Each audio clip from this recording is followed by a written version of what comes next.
In today's video, we are going to learn how to handle duplicate values in Python using a very useful data type.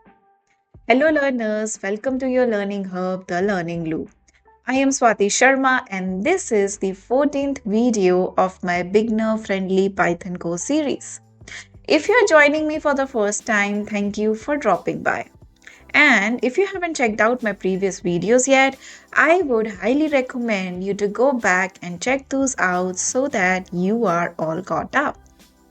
In today's video, we are exploring sets, a data type that automatically removes duplicates from data and keeps your data clean without any extra work. So, without a further ado, let's dive in.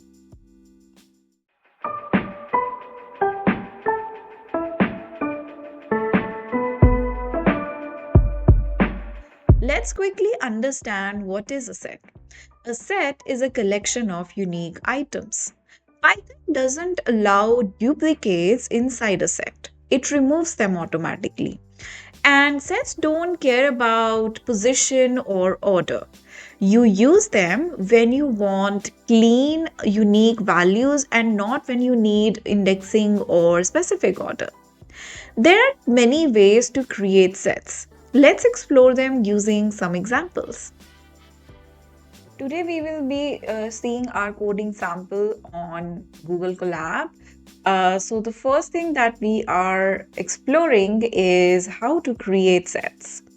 The first method is using the curly brackets. So let's say I say set 1 underscore 1 is equal to, and I need to give the curly brackets, and within these curly brackets I can give anything. Let's say Swati. It can be a mix of data type like we have in tuple or list. Same ways you can give anything inside this set. So let's check it out, what it shows. And you can see the set has been declared, and you can see there is no order, right? I declared Swati 15.4 and 3,6. It showed me in a very different order. So that is one of the key difference, that sets are an unordered collection of items, which means these items does not has any order or any position. It can be placed in any order or position.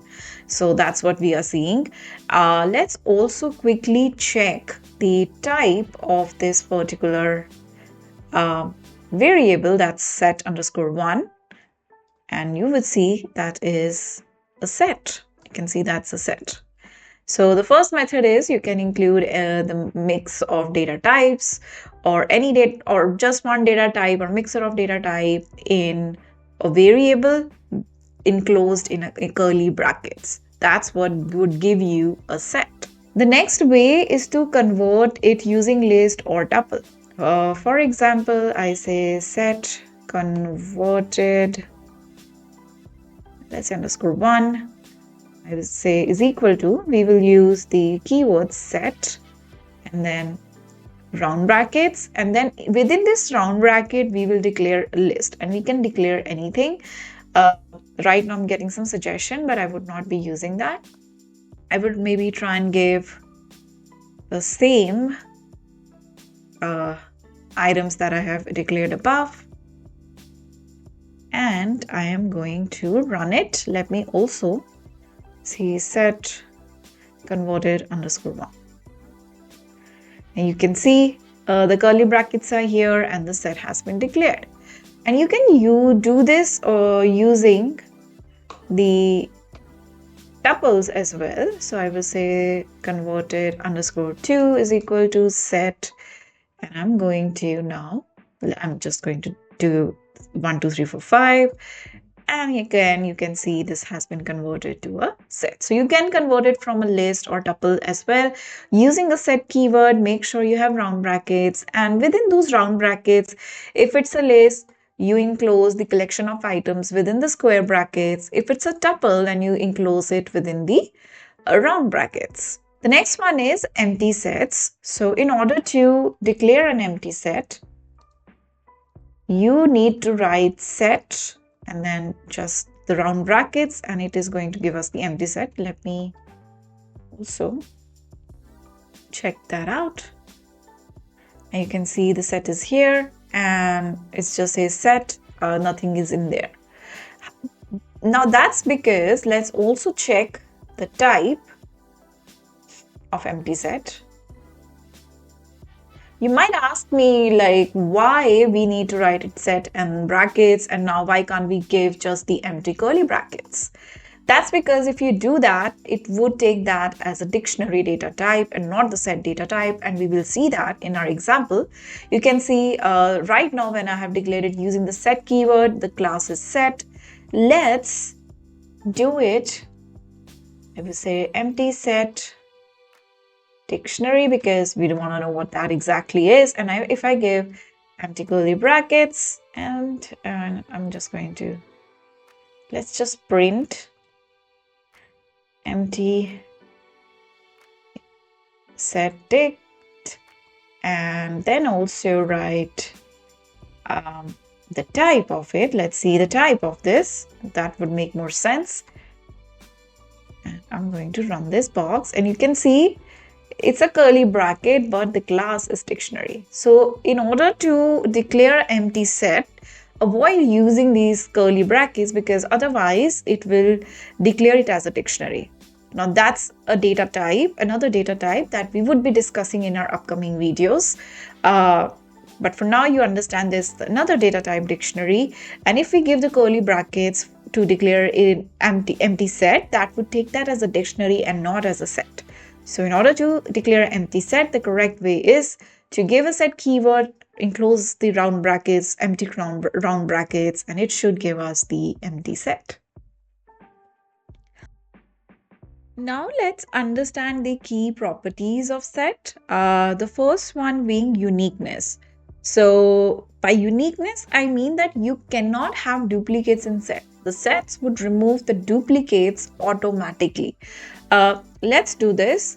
Let's say duplicate set, and I would give some duplicate values in this set, and it did it automatically. I love Google Colab for that. Sometimes it gives good suggestions. So I'm going to do duplicate set and I'm going to run it, and you can see there is 1, 2, 3, 4, 5, and then again I have written 1, 2, 3, 4, 5, and you would see it would automatically remove the duplicate values from this set. And you can see you do not see the second 1, 2, 3, 4, 5 values there. There's only one set, that is 1, 2, 3, 4, 5. That's the unique set of the values that we have in that particular set. It automatically removed the duplicates from that particular set. So that's one of the key properties of the set, that it automatically removes the duplicate. And we can use this when we have lists where we might have duplicates or tuples where we might have duplicates and we do not want the duplicates in our data, and we can use set. We will understand by the end of this video how we can use set to remove the duplicates from list or tuple as well. The second one is unordered, which means the order does not matter. For example, if I declare anything in any order, does not mean that it will stay in that order. Let's take the same example that we took above, set _1, and I'm going to declare Swati, and I'm going to do 15.46, and let's change it a bit. And now let's check that out. And you can see, the order in which I declared my set and the order in which it is showing when I'm trying to see the output are different. That's because the order does not matter in sets. The sets are unordered. The values can exist in any order in sets. And the next one, because that's unordered, that means it would not also have an index. The indexing would not have any value to it. There would be no index or position number given to any item in the sets. I will use the same set, that's set _1, and let's try and use the index and see what happens. And let's say, try and access the 0th value, and you would see that we get an error on that because the sets does not have any position number or index number given to any items that's stored in the sets. Now, another property of sets would be that sets are mutable, which means you can change the values inside the sets. So just to summarize, that sets cannot have duplicates, but sets can be modified. We can change the values inside the sets. Now, because the index number does not exist, or we cannot use the indexing to change or modify the values, let's see how we can modify the values inside the sets. Okay, let's understand how we can modify the values inside the sets. I would be using set_1 only. Let's declare it one more time. Okay, I'm just going to use the code above, paste it, and we would be using the set1. If you want to add any value, you can use the add function. You can write set_1, whatever the variable name where you have declared the set, you can use that and say add, and let's say add 10. And then let's see how it behaves. You can see 10 has been added to that particular set. Now, remember, sets are unordered, unindexed, doesn't matter at which position that value is being added. So once you write add 10, it would add 10 to that. Let's say you want to add multiple values to the sets, you can use an update. And let's say you write set_1 dot update. And if you want to add multiple values, you kind of declare it inside the list. Let's say 5, 7.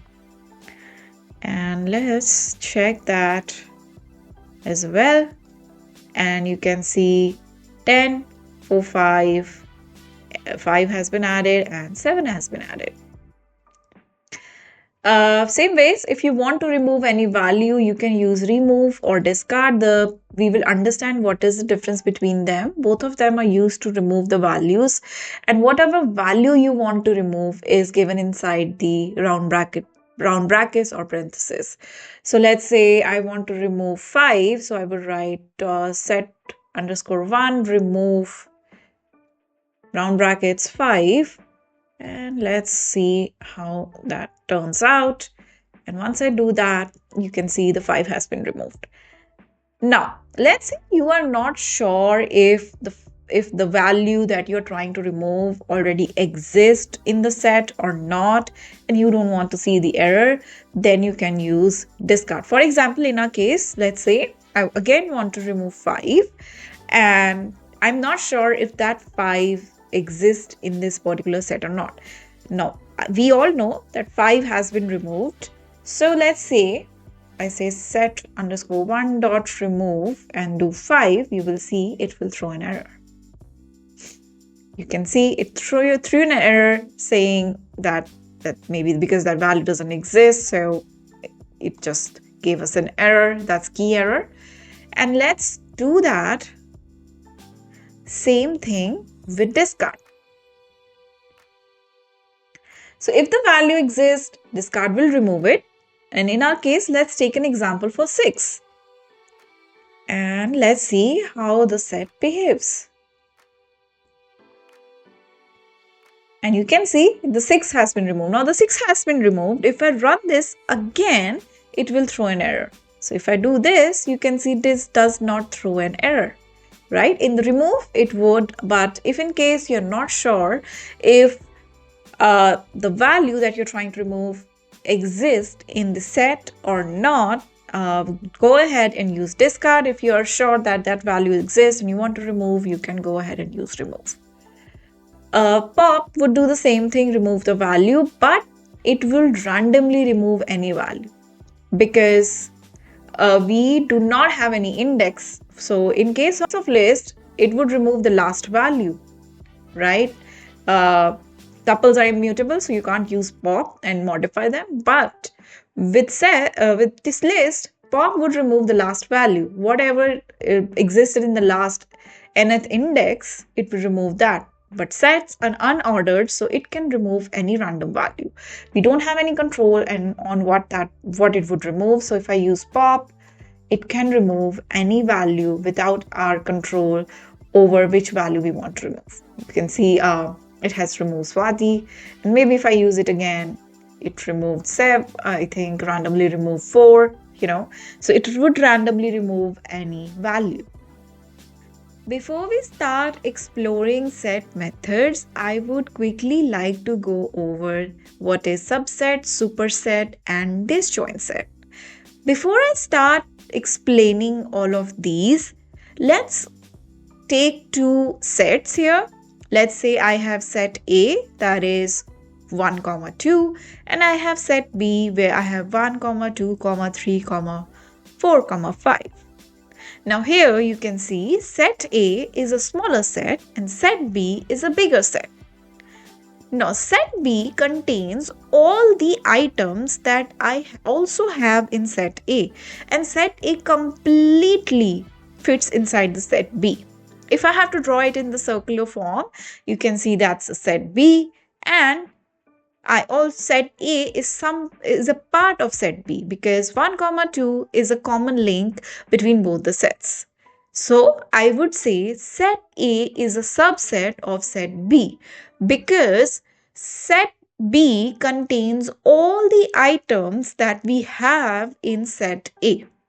Now, because set B does not only contain all the items that I have in set A, it also contains some more items. In that case, I will call set B is a superset of set A. Let's say I have another set, let's say set C, where I have, let's say 11, 12, 13. Now, there is no common item with set A or set B, which means set C is a disjoint set for both set A and set B. So if we do not have any common values between any two of the sets, that would be a disjoint set. Now let's quickly explore these set methods, which is subset, is superset, and is disjoint. So in our example, let's first declare the sets that we have taken in our example as well. So I would say set A is equal to 1, 2, and then I would say set B 1, 2, 3, 4, 5. It's a best practice to give space between each value. So I'm going to do that now. And let's take another set, that's set underscore C is equal to, let's do it 3, 4. That will make more sense. And I'm going to declare them. Now I will use is subset. Now it would give if true or false, that's a Boolean result. If it's a subset, like for example, if I say set A is subset of set B, then it would give me a true value, and if it's not a subset, then it would give false. So it basically tells us if these two sets are related and if this set is a subset or a superset or a disjoint. So let's take an example. I say set A underscore A dot is subset, and within the brackets I will write the second set that I want to test, and I actually want to test all the three. I want to check the relation of all three. So I'm going to have multiple code windows. So I will first check for set A with set B and set C, and then I would check if the relation between set B and set C. I would say right now I'm checking if is subset set C, and it should be other way around as well, because I'm saying if set A is the subset of set B, it could be the other way around figure as well.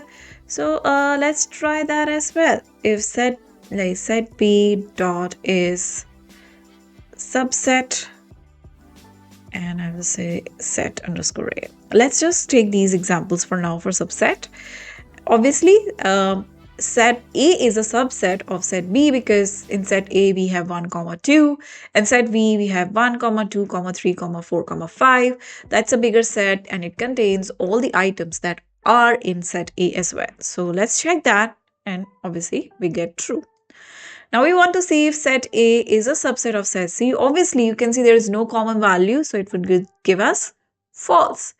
Now I'm checking if set B is a subset of set C. Set B is not a subset of set C because obviously it contains the common values, but it does not contain, set C contains the common values. It does contain 3, 4, but set C does not contain all the values that we have in set B, right? So you can see I'm checking if set B is a subset of set C. Checking if in set C, all the items that I have in set B exist, and that's not true. So it should be false as well. And for other way around, set B is subset of set A, is also false. But if I check if set C is a subset of set B, that should be true. Let's also quickly check that. Subset, and I will write set B, and that should be true because set B does contain all the values that we have in set C. Same ways for superset, obviously set B is a superset of set A and it should give us true. So let's quickly do that, and it should be true. And obviously set B is also a superset of set C. So that should be there.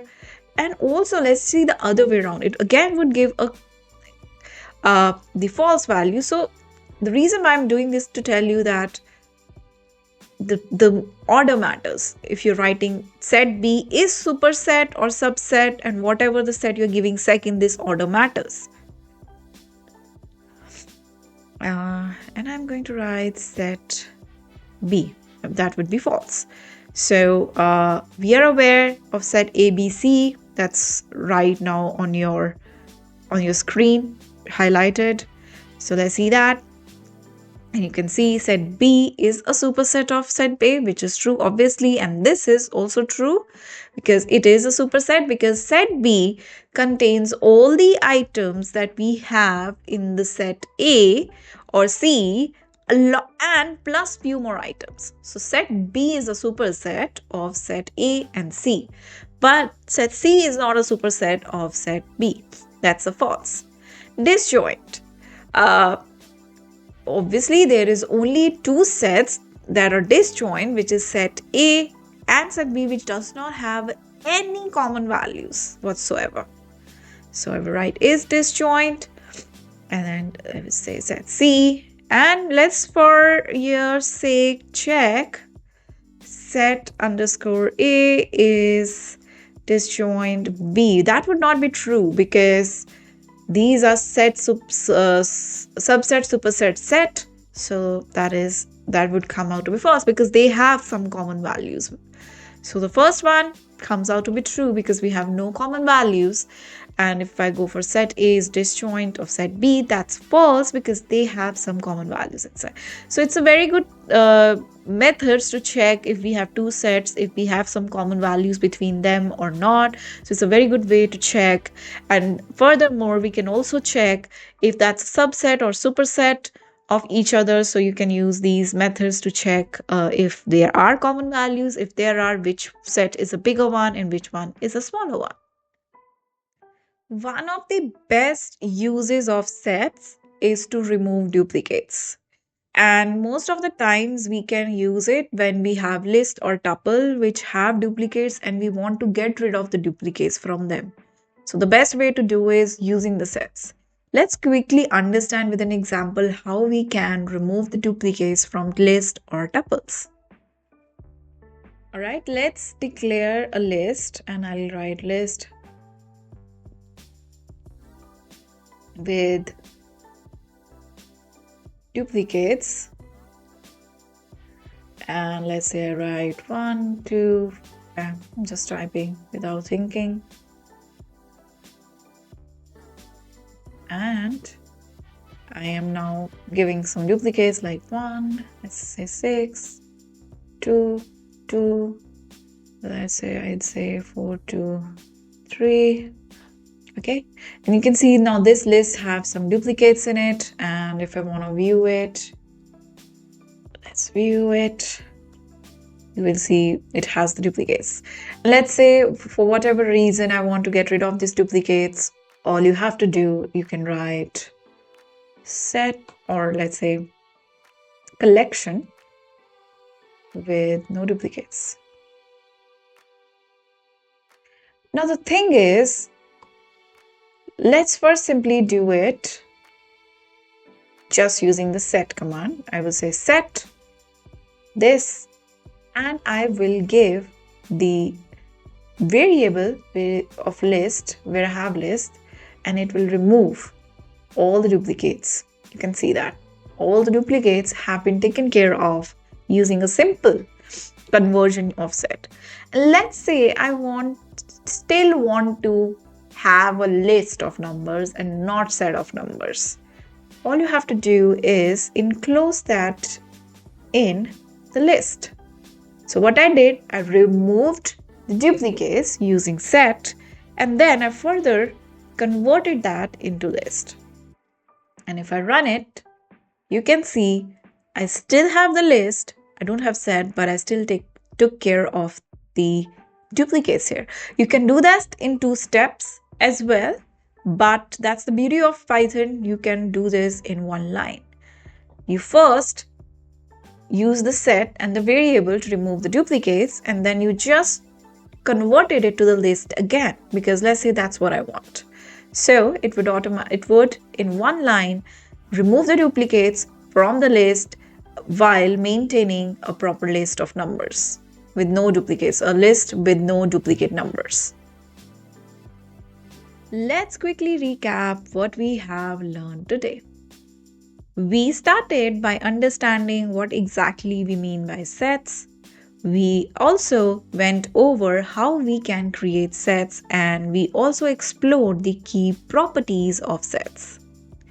We also went over some terminologies like what is subset, superset, and disjoint, and then we went over the set methods, that is superset, is subset, and is disjoint. We also explored how we can modify items in the set. We also saw the use case and understood how we can remove duplicates from the list. Before I wrap up, I would quickly like to go over what I would be covering in my next upcoming videos. In the very next video, we would go over our next set data type, that's frozen sets. We will also explore how these are different from sets. Once we have covered that, we will move to our next data type, that's mapping or dictionary data types. That's it for today, guys. If you like my content, please like, share, and subscribe, and follow me on my Instagram page for daily Python tips. I'll see you guys in next video. Until then, happy coding.